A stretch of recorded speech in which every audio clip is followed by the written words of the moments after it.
Yes, you read right, people. This is apparently the best pizza in the world. I'm not actually kidding. No, I've just been to Aldi to get my weekly shop of patheticness, and I usually get a pizza from there. They do some pretty good cheese and tomato pizzas for 80p. Well, they're currently 80p anyway. It looks like they're going to go back up in price because I noticed that they've been hiding some extra price tags behind the original ones. And I used to work in a supermarket, so I know the tricks of the trade. So I sort of, peeled away the plastic lining and looked at it and went, "Oh my God, it's going up by 10p!" Ah! And then I just didn't really care. But anyway, I came across this one in the freezer cabinets. This is a frozen pizza, by the way. You might have seen these before. And above it, above the pizza cabinet, there was a big sign that said, "The best pizza in the world, 5 stars." And I'm not joking. If you go to Aldi now, it will probably have a banner or a mobile hanging from the ceiling that claims that this is the best pizza in the world. Specifically, someone called Bubbles said that it is the best pizza in the world. But not only that, it has also won the Grocer Food and Drink Winner Own Label 2014 Gold winner. As you can see, it wrapped around the actual gold badge there. So yeah, apparently this is it. So I thought, well, do you know what? Let's put it to the test. There's no scientific test, by the way. It is literally just going to be me cooking the pizza and eating it and then just giving my own opinion. So really, this has no measure at all as to really if this is the best pizza in the world or not, because it's my opinion. There's no scientific evidence behind it. It's just what I think. But anyway, since it was such a bold claim of Aldi to say that this is the best pizza in the world, because think about it, the best pizza in the world is a very bold claim. So bold, in fact, that bold people would be very jealous right now about how bold it is. They'd be looking at their own heads and be thinking, "God, I'm not as bold as that. Damn them, Aldi." So, yeah, they'd be pretty angry. So let's see if they have any right to be angry. So, yes, as you can see, it is a stoned-baked goat's cheese and spinach pizza, apparently. Let's see what else it says on the top. Caprino-style pizza from the thank you, camera. Through the Friuli region of Italy with fried onions, because the best pizza in the world has to have onions on it. Oh, yes. You got that right. For food, passion for food, 2 whole pounds. Yeah, it's not very expensive either. For the best pizza in the world, it's pretty cheap. You can go to one of those fancy pizza restaurants like Pizza Express, and they charge you probably 5 times, 6 times more than that. I don't know. I haven't actually been to one of those restaurants, but I can imagine it's a bit more expensive than £2. Not only that, but I also imagine their pizzas are actually quite fresh, as in they're not frozen. Because remember, this is a frozen pizza. Not that I've got anything against frozen pizzas. I generally love frozen pizzas. It's a cheap tea or filler food, and they're usually pretty tasty. Not necessarily good for you, but they are tasty. So I've got nothing against it. But again, frozen pizza being the best pizza in the world. Ooh. This is a bold claim indeed. Right then, so below here we've got the things, the red, green and yellow traffic light signals of death on the bottom there. So as you can see, there's some stats there. I'm not going to read them out because it would take too long. And my battery's running out. So yes, so is it the best pizza in the world? I don't know. What does it say on the back? Specially selected, stone-baked caprino, goat's cheese and spinach pizza. It's so specially selected, it's making my hand wobble with the camera. Any of you got nausal sickness or nostril sickness? No, that's not right. I've just repeated myself twice saying the wrong thing. Any of you got motion sickness? See, this is how good this pizza is. It's making me go, oh, my brain is seizing up with the amount of awesomeness this is going to be. An Italian-made, thin and crispy pizza full of beautiful complementary flavors. Complementary? You don't want flavors to be complimentary on a pizza. You want them to be the flavors of the pizza. It's like, yes, here you go, the best pizza in the world with some complimentary flavors if you want them. Yes, of course I bloody want them. I don't complimentary flavors. God, where did they come up with this stuff? Okay, my camera decided to stop recording there. Very bizarre. Anyway, it's probably me pressing the stop button. Again, it's because this pizza's driving me nuts. But anyway, beautiful complementary flavors such as delicate savory goat's cheese, creamy mozzarella, rich spinach. I was going to say itch spinach. So as you eat it, it makes you itch from the inside out, and you can't scratch it, so it just drives you upset all night. Wait, it drives you to upsetness, but it will drive you insane all night, and then you get upset. That's what I was trying to say again. Garlicky sauce and sticky fried onions. Not only fried onions, they're sticky as well. So you've got to be careful how you eat this, otherwise they'll get stuck to you and you'll never get them off in the washing machine. Right. So, well, I can't be asked to read all of this stuff. I mean, we'll read the ingredients at the end after I've tasted it. But right, let's get her out. Let's see what she looks like frozen. Because, you might as well. Because you've got to put her in the oven and all that. By the way, I've had this out for a few minutes now. Probably about, actually, coming on 20 minutes now. So it's going to be a little bit squidgy. never mind. Way! And she looks like a cellophane wrapped pizza. Hooray! I'm not actually going to unwrap it though, because if I do, it'll go everywhere. But yeah, it's alright. Quite lightweight. Could throw it as a frisbee, I suppose. Whee! Yeah, I'm not going to throw it, because that would be silly. Oh, I'm tempted. No.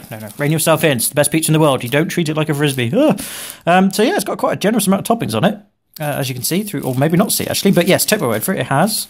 Yeah, it feels pretty light. So I'm going to go whack her in the oven, and then I shall show you what it looks like cooked. Oh, all right, there it is, looking out of its cellophane wrapper. Pretty damn tasty. So yeah, all in lovely 1080p HD glory. Yes, this is the best pizza in the world. Only HD will do well. It's a shame I haven't got a 4K camera actually, otherwise it'd look even nicer. Hell, you probably see this in one of those 4K television sets in electronic stores where they try and advertise how good the TV looks, you know, with all of its colours and sharpness and LEDs and other pointless gadgetries. It's just a television, lads, but as soon as you see this pizza on it, you're like, whoa, look at all of the colours of the pizza. My God, I must buy the television. Yes, but anyway, yeah, she looks very nice actually, indeed. I've got no problem with that whatsoever, so let's whack her in the oven. And here she is, all cooked and ready to eat. Yeah, I've got to say, in terms of the actual cooking process, it went really, really well. It was put it in an oven for 200 degrees C, or gas mark 6, for 13 to 15 minutes. I put it in there for 15 minutes, and it looks great. It looks really tasty, very colourful, very vibrant. I'm having to let it cool a little bit actually, because it's very hot. I should have allowed it some cool down time, but yeah, she does look really, really, really appetising. Now, how does she smell though? That's the key thing. I apologise that I'm going to zoom right in there, but there we go. You can smell it with me. You'll have to imagine how it smells. Well, it doesn't actually smell very much. It could be that I've slightly undercooked it, as well as destabilised the focus there. There we go. But she, you know, she isn't bad. I mean, she doesn't smell bad. She smells cheesy. I mean, the goat's cheese smell comes through all right. But that's about it, really. She's still extremely hot. Oh, she is a very good-looking pizza. I mean, that's just a dirty head. Why did I go there? I'm sorry. But yeah, no, very nice. Right, well, I'm going to try a bit. Oh, God, look at that. It does look nice. I'm not going to lie. If I had this served in a restaurant, I would be pleased. Very pleased. Right then, best pizza in the world. Well, let's find out. Oh, God. Blimey. Well, I can't deny it. It is very, very nice.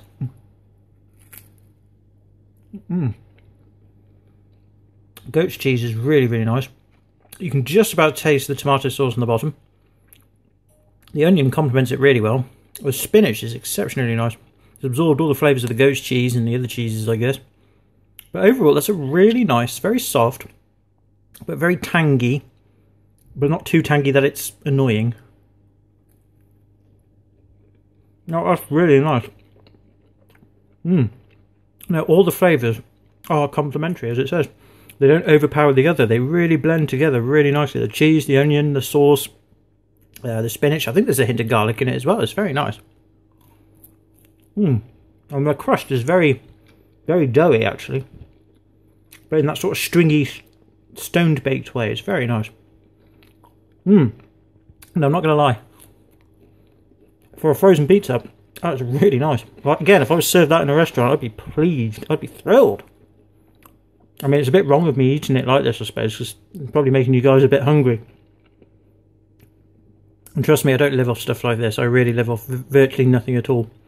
But I've done a lot of work today, so I thought I'd treat myself. But yeah, I'm glad I did. God, that's good. Well, I won't say it's the best pizza in the world, but it's a very nice one.